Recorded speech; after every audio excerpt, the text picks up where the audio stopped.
My friends are reading from the Holy Gospel according to Saint John. Glory to you, O Lord. Jesus and his disciples went into the region of Judea, where he spent some time with them baptizing. John was also baptizing in Aenon, near Salim, because there was an abundance of water in that area, and people came to be baptized. For John had not yet been in prison. Now a dispute arose between the disciples of John and a Jew about ceremonial washings. So they came to John and said, Rabbi, the one who was with you across the Jordan, to whom you testified, here he is, baptizing, and everyone is coming to him. John answered and said, no one can receive anything except that has been given from heaven. You yourselves can testify that I said that I am not the Christ, but I was sent before him. The one who has been the bride is the bridegroom. The best man who stands and listens to him rejoices greatly at the bridegroom's voice. So this joy of mine has been made complete. He must increase, I must decrease. My sisters and brothers, the good news of our salvation. Praise to you, Lord Jesus Christ.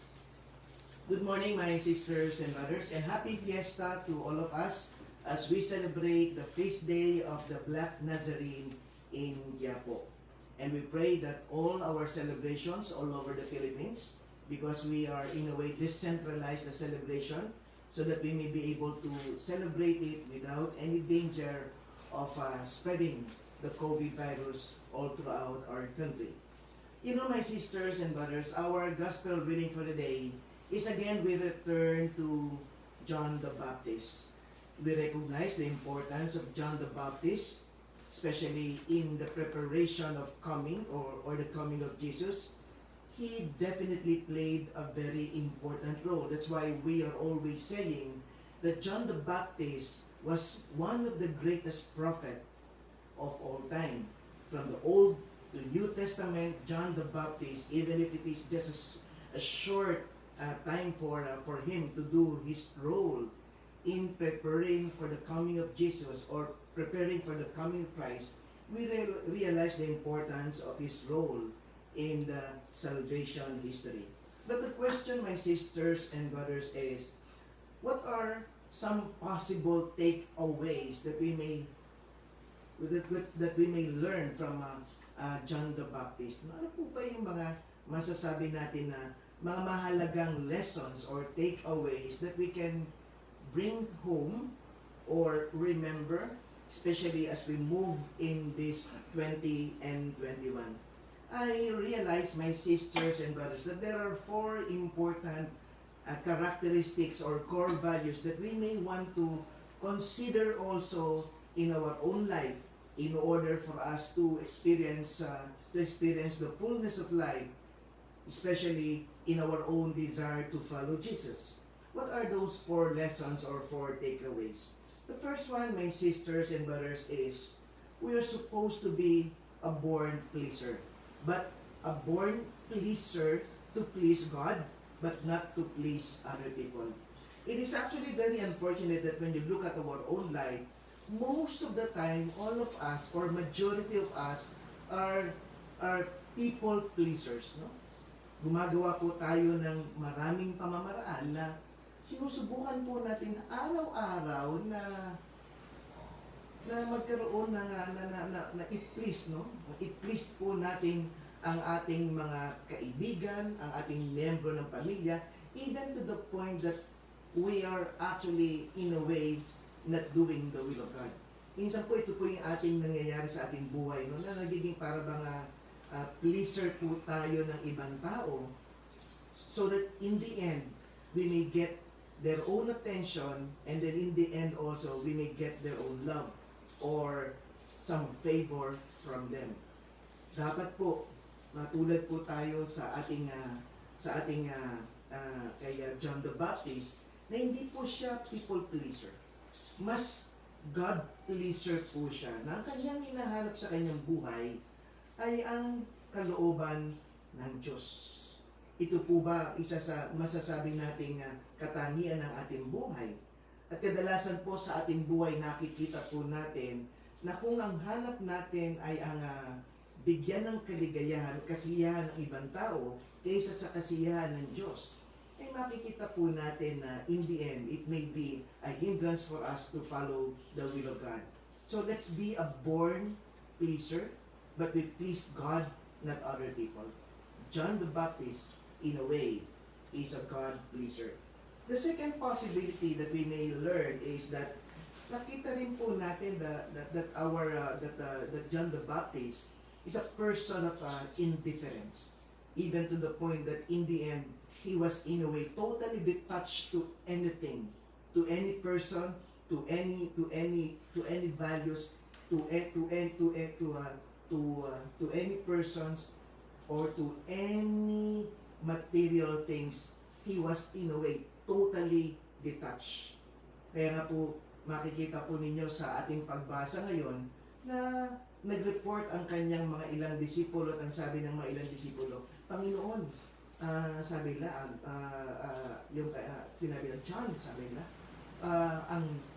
ang Jesus na inyong bininyagan ay mas sikat na sa inyo. Mas sikat na sa inyo.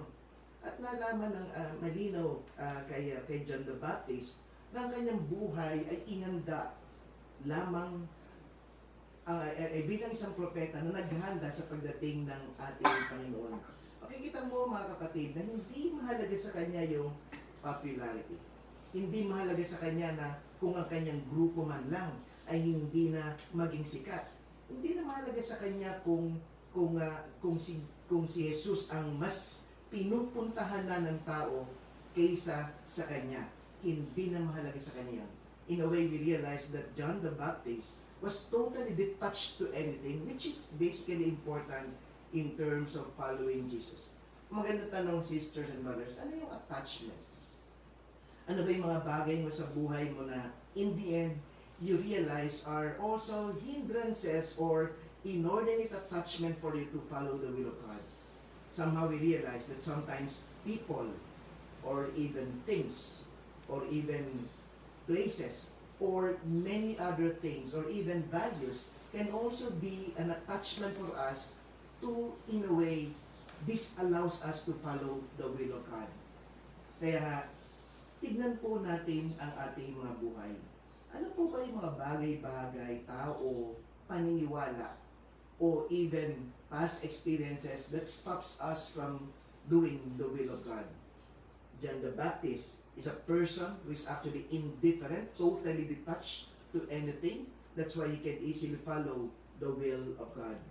Number 3, ay isa po sa kahanga-hanga rin kay John the Baptist ay yung kanyang humility, yung kanyang kababaang loob. Para sa kanya, napakalinaw, para sa kanya, mga kapatid, na hindi niya hinahanap yung limelight. Katulad ng mga Pariseo. In a way, we realize also na hindi rin niya hinahanap yung power. Hindi mo mararamdaman sa kanya, meron siyang power struggle. When every time he will be pitted against Jesus. And you will realize that there's no ill feelings always with regard to his relationship with Jesus. Napapansin po natin na si John the Baptist will always say those beautiful words that I must decrease and the Lord must increase. Napakababa po ng kanyang kalooban, kaya't napakasimple rin ng kanyang kaligayahan. Kadalasan po mga kapatid, ang mga taong may kababaang loob ay mga taong napakadaling sumaya, sapagkat wala po silang inaasahan sa ibang tao, maging sa Diyos, wala silang inaasahan. Para sa kanila, sapat na ang Diyos ay nasa kanilang buhay. So there is always a call for us that in this gospel reading, to follow or to imitate also John the Baptist, to become a humble person. Stay humble. And when someone is humble, that person will always find joy, inner peace, and even happiness, because humble persons are actually always will always have the fruit of happiness and inner peace in his own life. But yung pinakamahirap po na dapat din po nating makita, na dapat din maging bahagi ng ating buhay, ay yung isang katangian ni John the Baptist na masasabi natin baka ito yung kulang ng ating buhay. Yung pagiging isang bold witness sa pagpapahayag ng mabuting balita. Maganda tignan na si John the Baptist was actually beheaded by Herod, because he in a way protested Herod's relationship, no? So in the end, my sisters and brothers, magandang tanungin ang ating mga sarili sa oras na ito. May punto ba ng ating buhay na masasabi mong ikaw ay tinubigsarin dahil sa ating pananampalataya? Nakaramdam ka ba ng pagsubok na nanggagaling sa ibang tao dahil ipinagtatanggol natin ang katotohanan, ipinagtanggol natin ang ating pananampalataya? Ang isang disipulo na hindi po nakakaramdam ng pagsubok o ng persecution dahil sa ating pananampalataya, masasabi natin may kulang sa kanya, sapagkat hindi pa siya tunay na nagiging disipulo, sapagkat ang disipulo ay masasabi rin natin isang propeta. There are so many things that we may want to consider, because John the Baptist is inviting us also to become a modern prophet in our own society. Somehow the Lord or John the Baptist wants us to become a God pleaser and not a person pleaser. John the Baptist is also inviting us to look at our own lives in terms of our own attachment to things, or are we really totally attached to God? Where is our own attachment? Is our attachment becoming an inordinate attachment to the point that we cannot, in a way, follow the will of God anymore? Or the third, can we say that we have also that spirit of humility that somehow disposes us to listen to the will of God and do the will of God promptly? And the last one, are we really like John the Baptist, a disciple who in a way have experienced so many persecutions, trials, because we decided to fight for the truth, or we decided to fight for the gospel values? Where are you at right now, my friends, in our own desire to become bearers of good news, or to become like John, as we prepare the way for other people to follow Jesus or to come closer to Jesus?